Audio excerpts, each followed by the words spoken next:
I decided that a lot of things should be in hands of other people, of actual professionals who could take the music to other levels, which wouldn't be possible if I was just very jealous of my music and just wanted to record everything out of pride.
Welcome to the Dreams of Consciousness podcast.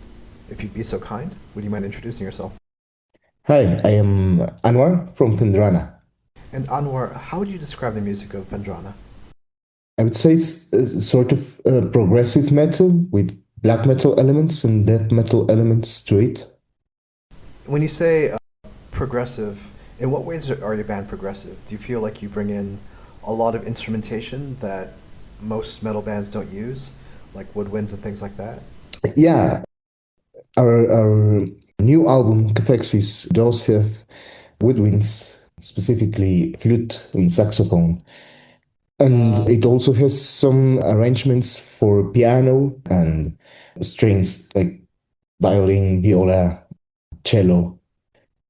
But also in terms of song structures and the overall way of approaching the composition process.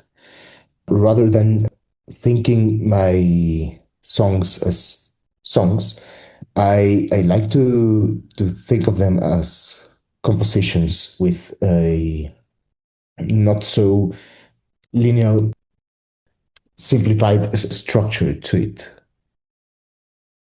I also like to implement orchestration and instrumentation techniques to my music and have the dynamic range play a musical part to the compositions as well. And I'd like to speak to you more in depth about the way you write songs and your ideas about composition. Before we get there, though, can you tell me a little bit about your musical background? Is music something that you studied in school? Yeah, I studied classical composition at college, but before that, I I had a lot of field practice with my colleagues, my friends. I used to play guitar and bass since I was 9 or 10 years old. And since then, I was particularly drawn to writing my own music. So I started as a self-taught musician back then.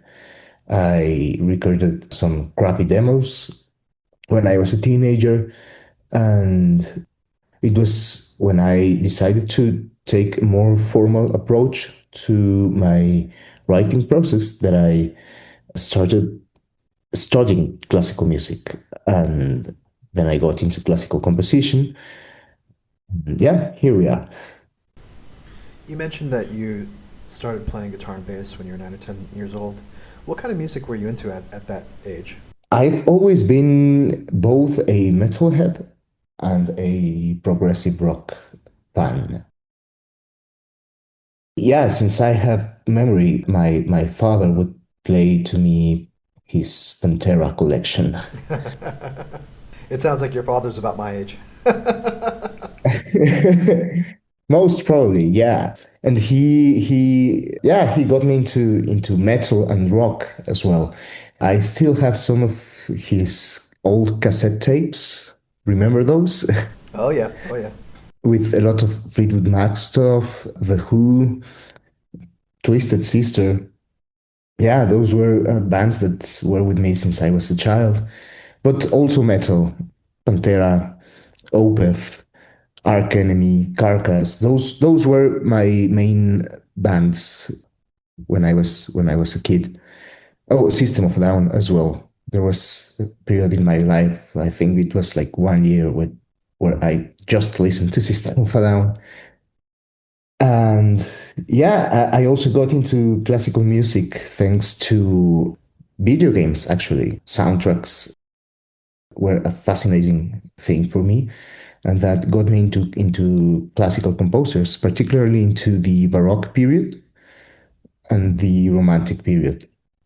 Yeah, and from there I tried expanding my musical taste to jazz, to ambient music, atmospheric music. Eventually, I got into black metal, which it was a point of no return for me. I also listened to a lot of drone music. Yeah, that's what I grew up with. In terms of your musical education, when you studied music, was it more on the performance side, or did you learn a lot of music theory and stuff like that? Yeah, it was more on the theoric aspect of music. I I I would say I'm a multi-instrumentalist, but I am not an expert in any of those instruments. I was always more attracted to the composition side. So when I studied in college, it was all about orchestration techniques, instrumentation techniques, music theory, and counterpoint, traditional harmony. We also had some history classes about history and analysis classes from the different periods of classical music, Baroque music, the classical period, romantic period, 20th century. But it was mostly focused on theory. So just recently, I spoke to someone who recorded some Bach pieces with his metal band. So metal versions of Bach, and so we had a long conversation about the similarities and the overlap between classical music and metal music. And my feeling has always been that, maybe from the period of time that when you were being exposed to metal, you'll remember, bands like Emperor doing classical versions of their black metal songs. Do you know what I mean? Yeah. And so it always felt to me that Tchaikovsky, Mozart, Bach, like there was, you could easily take that music and make it metal, or you could take some black metal and turn it into classical music. Do you feel that's valid? Yeah, absolutely. I do believe that Baroque music, in particular, it's metal made with violins, and yeah, it's and you can draw a lot of similarities between the Baroque period and some death metal bands and neoclassical bands. You know, Children of Bottom is straight up Baroque music with electric guitars. Right. Yeah, I think particularly the Baroque period was a very emotion fueled way of approaching music, which translates very well to how metal is made. And there were a lot of romantic composers as well. Beethoven, Tchaikovsky, where maybe there's not a lot of musical, like strictly musical things that can translate directly into metal, but it was more about the approach they took to music, which can translate to other genres and metal in particular. So I think it's completely valid to make those comparisons between extreme music and some periods of the classical music. Why do you think there's so much similarity between Baroque and the Romantic periods of classical music and, let's say like melodic death metal or black metal? Is it the keys, the scales that they use? Is it the speed of the instrumentation? Baroque period was a period with a lot of, well, all periods have their fair amount of virtuosism to it. But if you listen to shred guitar players or very fast guitar solos that, for example, Children of Bottom constantly played, and then you listen to a violin concerto from the Baroque period, it's pretty much the same. Melodic death metal took a lot, and shred guitarists took a lot of the virtuosic side of the Baroque period to make the shred guitar scene. And also in terms of how the music is approached when it's being composed, metal, of course, has a lot of facets to it, and it does have a lot of commercial facets, but we do have some subgenres which prioritize the emotional side of music and the, let's say, artsy approach to how a song is being made to what was being made in the Romantic period. It's less about making a hit, more about making a statement with your music. So that's where I think the similarities show the most. When you sit down to write a song, do you start with an instrument in your hand? Do you start with like a guitar or uh, keyboards or something like that, or do you start on paper? Do you start composing more on the structure and the theory? When it comes to metal, I do start with a guitar. It's my main composition tool. I do write on paper sometimes, but it's always from the guitar to the paper, not directly into paper. Okay.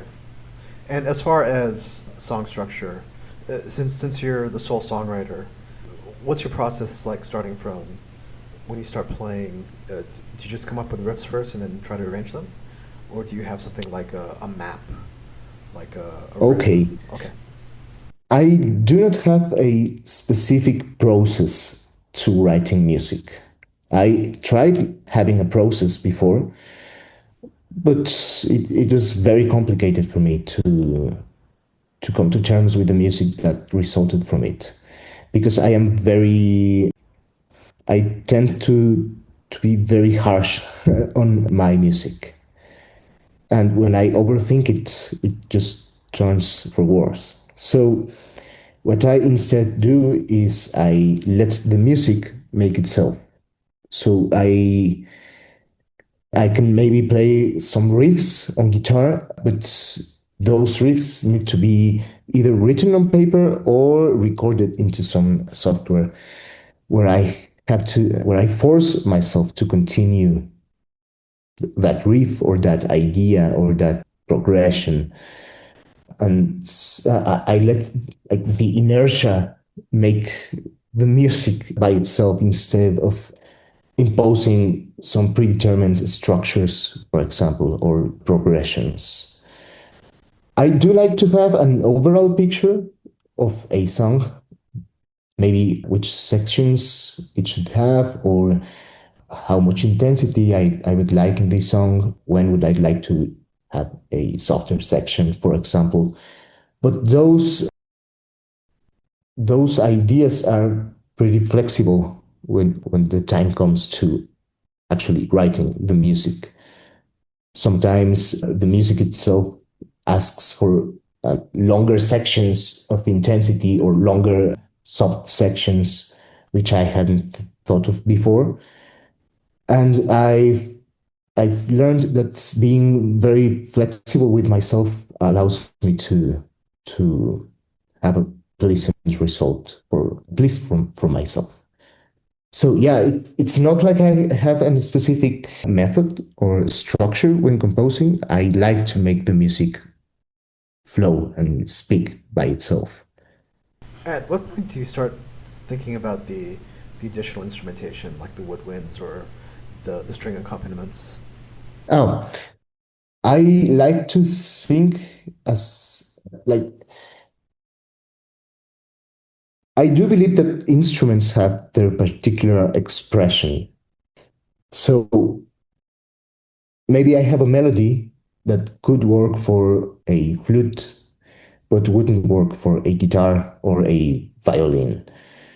So I do believe that the properties of each instrument are essential to the overall composition. So when I make something which maybe would need a flute, I first think of the benefit of having the flute instead of any other instrument, rather than just wanting to have a flute just for the sake of it, you know? Yeah.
When you put this project together, what were your goals? What did you want to accomplish with this? When I started, I I wanted nothing actually, because music was my way of dealing with the world, and it was like a translator between me and the the world by itself, you know? Without music, I don't know where I would be. So it was like a need to make music for myself. I wasn't expecting something else. Of course, as time goes on and one studies music and one wants to make this project a formal band, there are other things in play. Because if I stuck with the idea of just making music by myself, then I wouldn't release it. When you say if you just recorded music by yourself, you wouldn't release it. Why is that? Well, I think there's this romantic idea of just making art for yourself. I think that to be completely congruent with that statement, you shouldn't expect something from the listener or the reader or the viewer. When you release it and you share it with the people, then there's a dialogue being made between you and the listener, which is not a bad thing. I think that's the magic of art, to have this dialogue between the spectator and the creator. Maybe I'm misunderstanding you. So you're not speaking specifically about working on your own or recording solely on your own. You're talking about the interaction between yourself as a composer and the audience. Yeah, Okay. because if I share my music with the audience, there's an expectation from me that they would listen to it. They would have their own opinion of it and their own interpretation of it. So when you release your music and your art to the people, you have to be willing to have this dialogue. I gotcha. And in terms of doing this project as a solo project with yourself handling most of the instrumentation, was that always the plan from the beginning, or did you have problems finding collaborators who understood what you wanted to do? Yeah, it was always the intention to make it a solo project. The debut album, for example, was mostly recorded by myself, except for the female vocals, of course. But as time went on, I learned the valuable lesson of sharing your music with other musicians, which are both experts on their instruments and people who can make their own interpretation of your music. And that adds a lot of value to, to the music. That's why Cathexis has 7 guest members to it. And how do you usually find your collaborators? Do you have like a big group of musicians that you're friendly with who you can call in whenever you have a recording? Or do you reach out to people based on the other projects that they were in? Both, actually. For example, half of the guest members on Cathexis were colleagues of mine or friends of mine from college or even from before college. And those are very close people to me, which I know I can rely on. They are very talented people. They have a very interesting approach to music, and we have done many other projects together. But I also wanted to reach other people, which I didn't have any contact with, like Richard Scheel or Daniel Droste, which, for example, when I was thinking about the drum roll, I of course thought of an incredible drummer who could play the music and who had that required technical ability. But I also thought in terms of musicality, what could the drummer add to the music that I hadn't thought of? Instead of just giving Richard a very, very strict demo of the drums and making him stick to it, I let him have his own creative approach to the drum parts. Some drum parts ended up being the same as the demo. Some drum parts I asked him explicitly to stick to the demo, but there were a lot of things that he added by himself, which made the music reach its true potential, which wouldn't have been possible if I just asked him to play whatever I wrote. The same goes for mixing, actually, which is a very interesting creative process as well. It's not just post production, but there's a lot of creative decisions done in the mixing.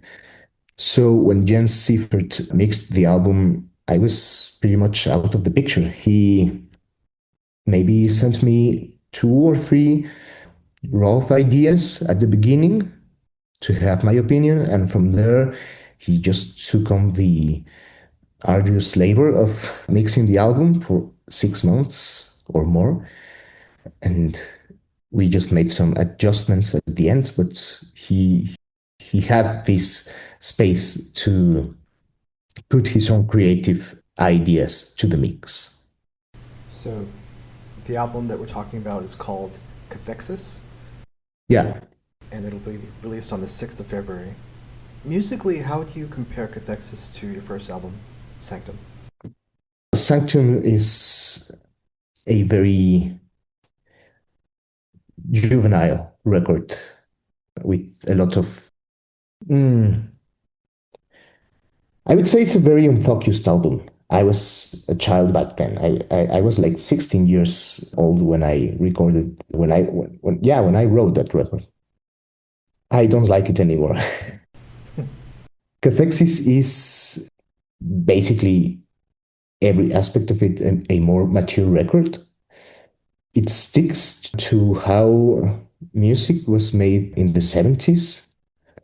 I was listening to a lot of records back then, and like vinyl records, because yeah, when I was in college, I stuck to classical music, and I just sort of neglected rock and metal altogether for a long period. So when I got back to those old records and actually sat down and listened to them, just put my phone away, put all of my distractions away, and I actually sat down to listen to the music.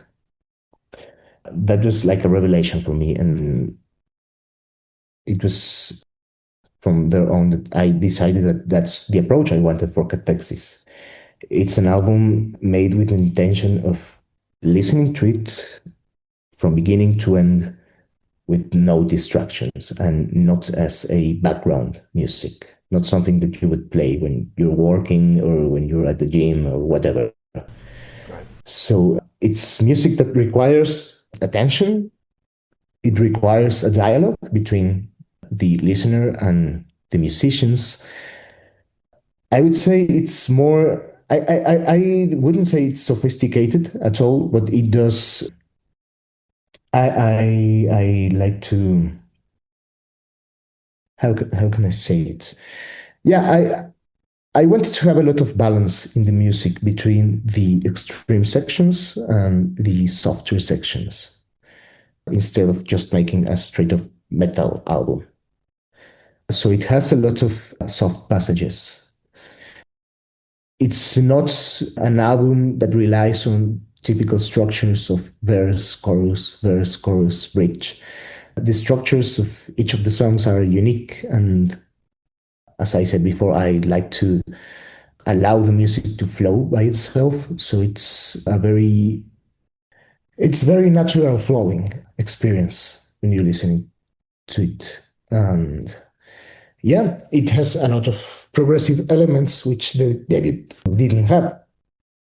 In terms of the composition, do you feel like the big difference between the second album and the first album is the way you approach songs, it's not so much as songs, but almost like the way a classical piece would have movements. Do you know what I mean? Yeah, yeah. You could think of it that way because there are a lot of, well, not a lot of elements, but there are some elements in the album that serve as motifs that are present throughout the three main songs. So there's a cohesive element to the album that can make it work as, a single piece divided into movements. Yeah, that's a great comparison. In terms of lyrical themes, a lot of, like, I'm thinking of Swan Lake. There's a story even if there aren't necessarily lyrics. Do you think of Cathexis in this way? Like, do you feel like even without the lyrics there would be a story to the music?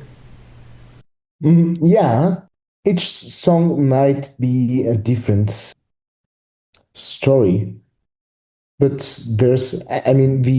the cohesive element in terms of story and concept for the album does come with the lyrics because the songs by themselves are vastly different between them. So each song would be a particular story in terms of just music. But yeah, and I think that applies basically to all of the music, even without lyrics. Music by itself is a story. Yeah, For the lyrics that you came up with for this album, is there an overarching concept? yeah. They basically deal with existentialism, introspection, and depression, and the variants you can get from those. The title song, Cathexis, focuses on the existential dread concept first made famous by Soren Kierkegaard. The second song leans more towards a little bit of nihilism and depression, and the third song is a mix of nihilism and a childish innocence that fades away over time. You mentioned Kierkegaard. Is philosophy something that you're interested in, or is it something that you studied? Yeah, I am very interested in philosophy. Particularly for this album, I was drawn to existential philosophers and also authors like Dostoevsky, which might not be straight up philosophers, but do have a lot of interesting takes on existentialism in his novels.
At times something happens and I stop dreaming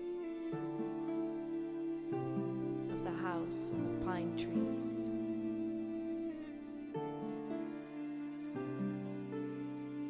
of my childhood around it.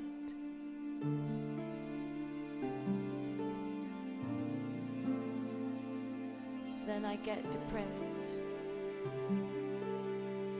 and I can't wait to see this dream, in which I'll be a child again and feel happy again, because everything will still be ahead.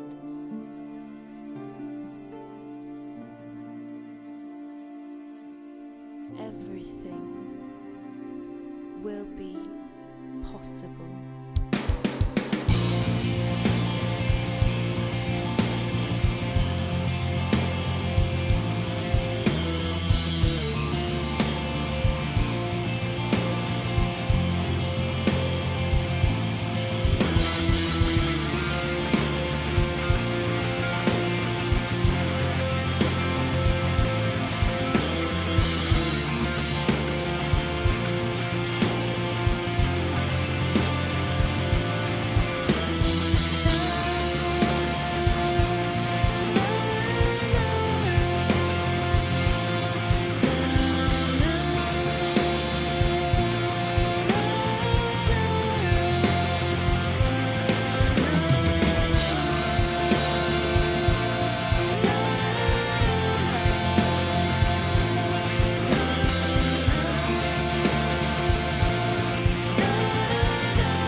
So you mentioned Richard Schill, who provided the drums for the album, as well as Daniel Droste.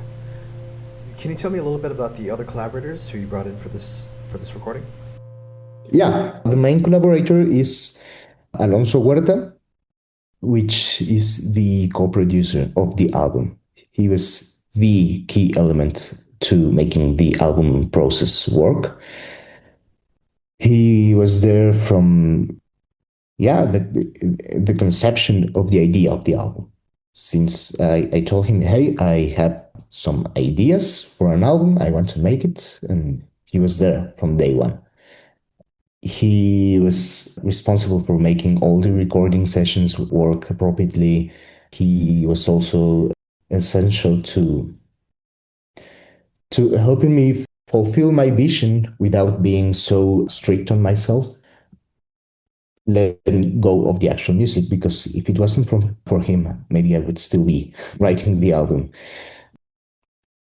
Yeah, he still is a key element, and he has been in the project way before this album, actually.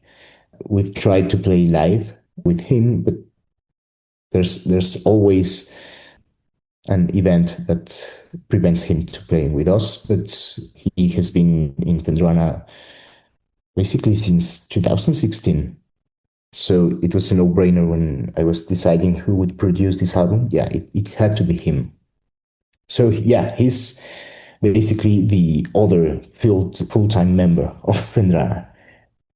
And about the guest members, yeah, Richard Schill, as I said, he played all the drum parts. He's another key element in the album. He's present from beginning to end, and the same goes for Ana Vitran, who sang the female vocals.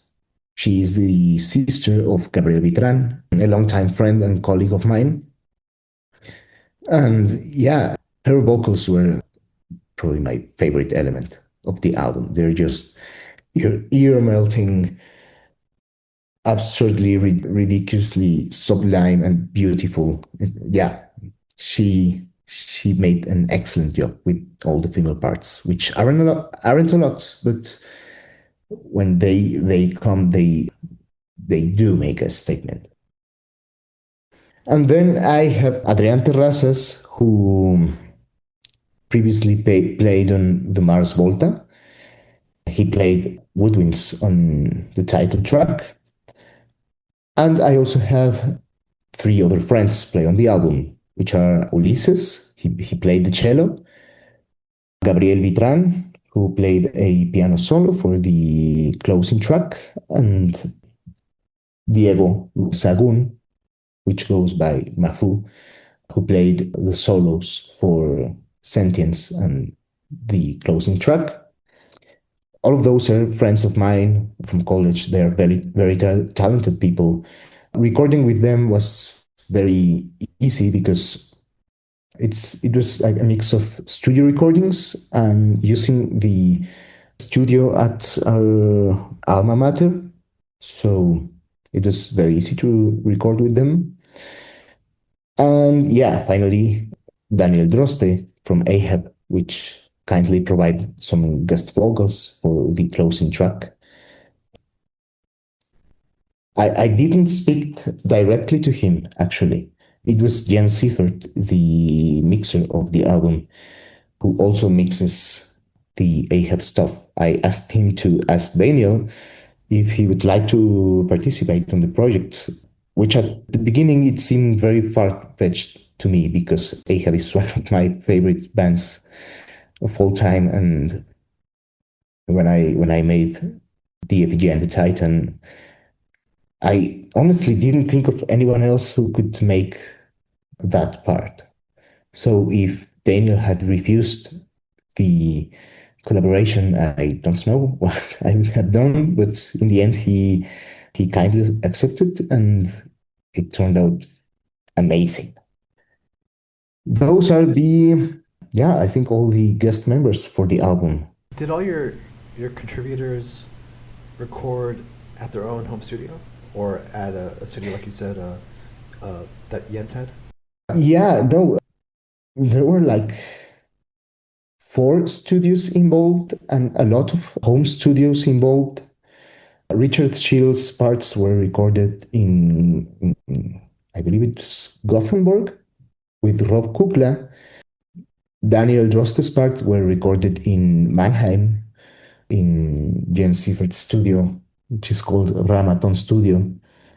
The Yeah, all the rhythm guitars and acoustic guitars were recorded here in Mexico City in SMS Studio. All the bass parts and all the lead guitars were home recorded. Ana Vitran's parts, Gabriel Vitran's parts were home recorded. The cello and the grand piano for the Effigy and the Titan were recorded on our alma mater. And Adrián Terrazas' collaboration was recorded at Rec Studios, also here in Mexico City.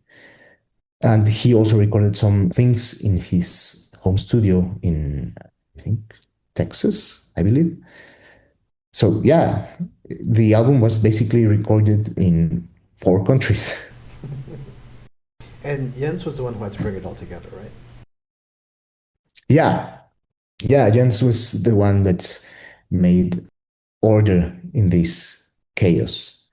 He is an incredibly talented engineer who also has a very musical approach to music and to the mixing process of music.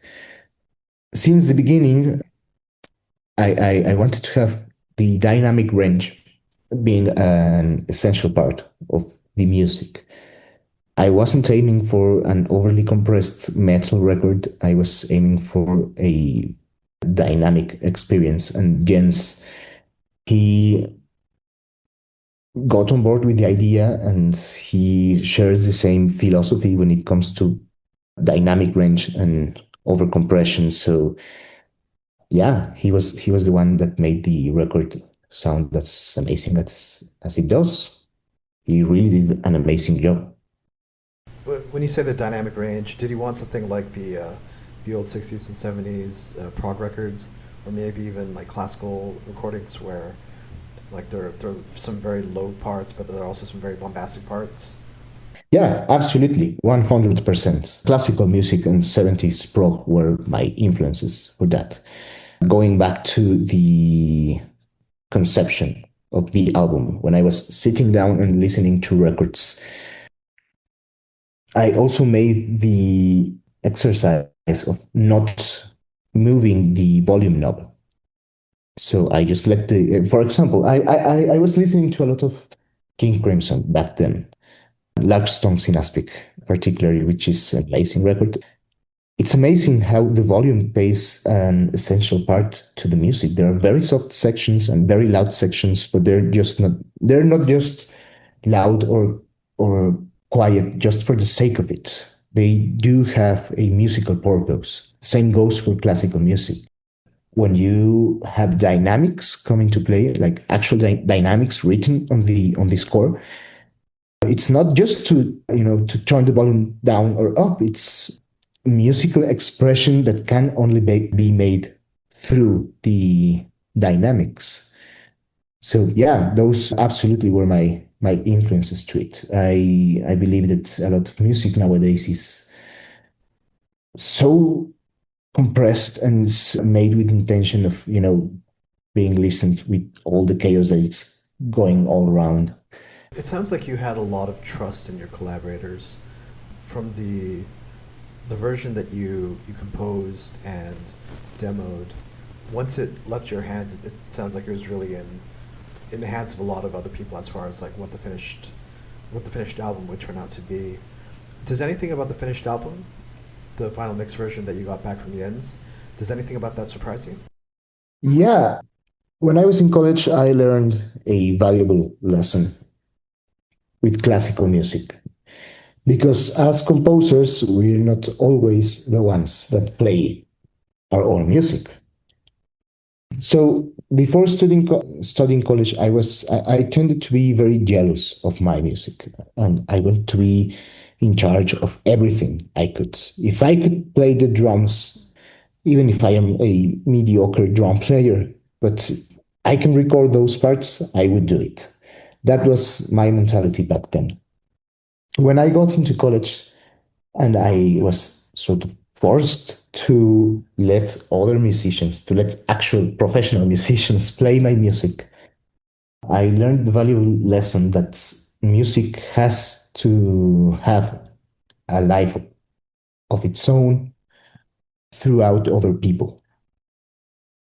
So once I finished a piece on paper and handed it to the players, it was like if that piece wasn't mine anymore. And when I sat down and listened to the ensemble play the piece, I was another spectator of the music. The music was no longer mine, sort of. Yeah, if you could call it like that. And the musicians playing the piece were in charge not only of playing the notes on the paper, but to make sense of the music and make an interpretation of their own with that music. And that's where the dialogue starts. So when I started making this record, I took that same approach. I decided that a lot of things should be in hands of other people, of actual professionals who could take the music to other levels, which wouldn't be possible if I was just very jealous of my music and just wanted to record everything out of pride, you know? Yeah. So I was very, yeah, I am very happy with the final result. I do think the result is more than I initially expected from the demos I had.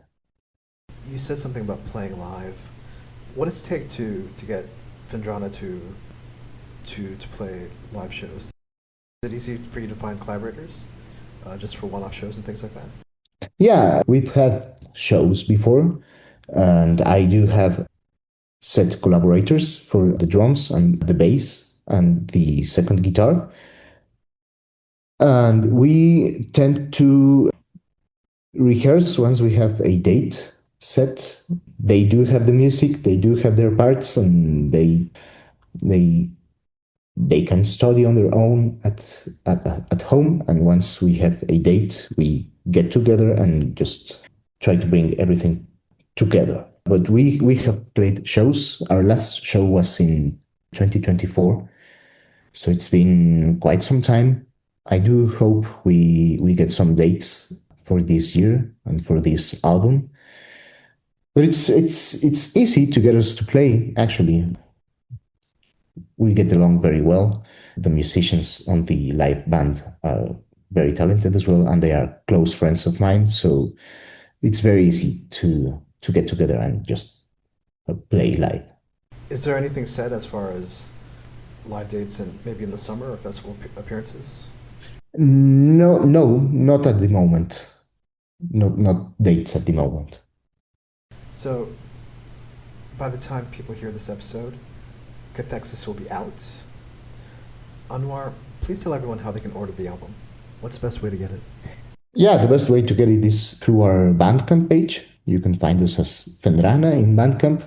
You can order both the digital and the physical edition of the album. There's also a limited wooden box set for the album, and as a special design made by Valentina de Ciris Tudor. She's a talented designer from Chile. She designed a new T-shirt, which is also available through our Bandcamp. All your merch goes through your Bandcamp page? Yeah. And if people want to follow Phendrana online and get updates on possible tour or festival appearances, what's the best way to do that? You can find us both on Instagram and Facebook. You can find us on Instagram as Phendrana or Phendrana Band, and you can find us on Facebook as well. Anwar, you were very generous with your time, and it was really nice speaking to you. Is there anything else you want to say? Is there anything else you want the listeners to know? Well, just to let them know that once they get to listen to the album, I hope they do find the time and the place to listen to it without distractions. It's sort of an invitation to listening to music as it was intended back then, to have a conversation with the artists and not just background music. And yeah, thank you very much, Adrian, for having me here. It was a true pleasure. Gracias, Anwar. Gracias.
my desire.